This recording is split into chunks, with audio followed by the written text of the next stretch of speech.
هنشتغل 1 3 اللي احنا كلنا عارفينه، ولكن بشكل دائري مش بشكل مربع زي ما احنا متعودين.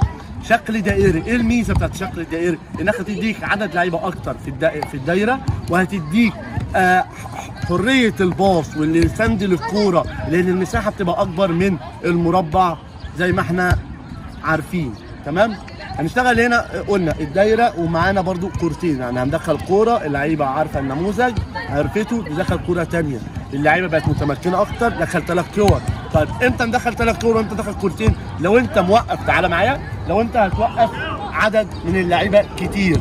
لو انت دخلت كوره واحده في مجموعه هتلاقي ان اللاعب هيستنى كتير، فانت تدخل كورتين. طيب لو انا مثلا عملت الدايره ووقفت لعيبتي، هنوقف هنا 2 لعيبه او 3 لعيبه، هنحتاج بس الكوره واحده وطق طق كده ايه من 1 تاتش بسرعه. بس هو ده برضو يعني بشكل دائري من ابتكار، يعني ال1 3 طبعا كلنا عارفينه. هنشوف بقى النموذج مع بعض.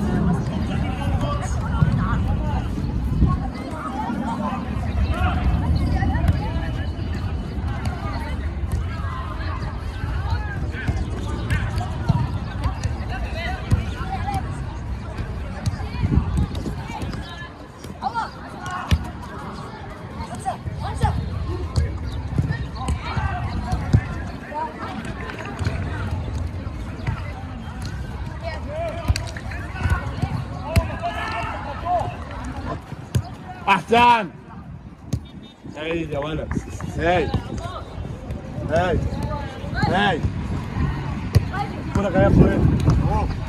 هاي يلا يا عمر، عمر لعلي، تعالى يا عبد الرحمن علي، هاي يا علي اهو، يلا يا عمر، يا سلام، اطلع يا عمر اطلع، تعالى هاي هاي هاي هاي هاي يا لعيب. ها